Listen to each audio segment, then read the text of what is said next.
I've been saying that Europe is a thought that needs to become a feeling.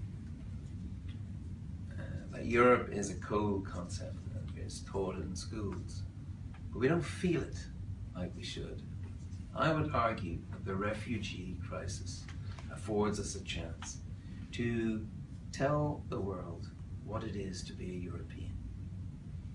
One of my favorite Europeans at the moment is Chancellor Merkel and the German people, because of the way they have shown hospitality to refugees way beyond anybody else in Europe.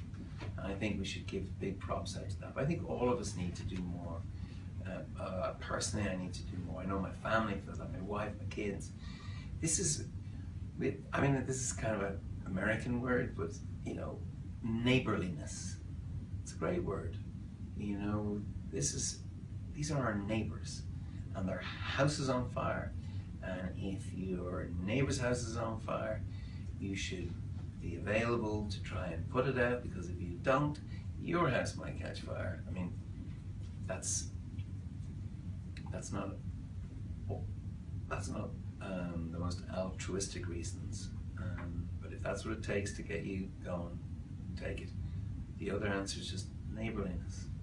Of course, we turn up with a bucket of water if our next door neighbor's house is on fire. That's who we are. We're Europeans. We have values. It's a good question. I don't want to minimize security concerns.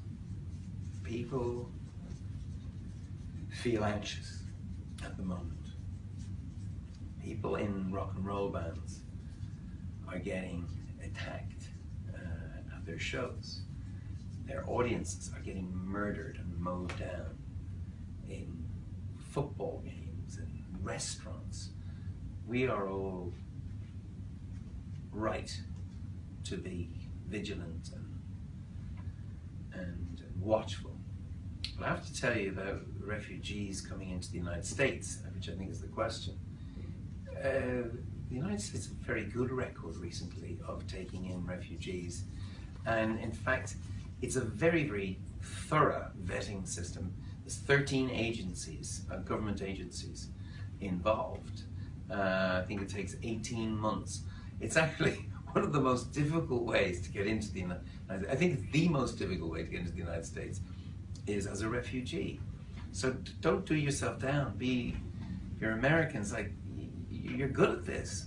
And you're a country made up of refugees. You know, Madeleine Albright, you know, is the, you know, your Secretary of State, refugee. There's loads of the best people in your country as a refugee. And you think about these countries that have come out of conflict and a deep refugee crisis, and they've taken in investment and aid. People are always saying, well, name me a country that's done well out of that. And there's lots. I could say Ireland in a funny way, but I say South Korea. And think about that the head of the UN and the head of the World Bank come out of a refugee crisis. They were displaced persons, internally displaced, but they're displaced persons. Isn't that amazing thought? You know, I'm a singer, and singers are narcissists for a living. You know what I mean? We ponder our own navels for a living. And I was rescued from such solipsism by my work in the One campaign. I feel so blessed to have been taken out of myself, because when you're in yourself, it's a route to depression. It's a route to nowhere. We discover ourselves in our service to others. I'm sure of that. That sounds a bit, it sounded a little corny, but I think I might believe it, so that's okay then.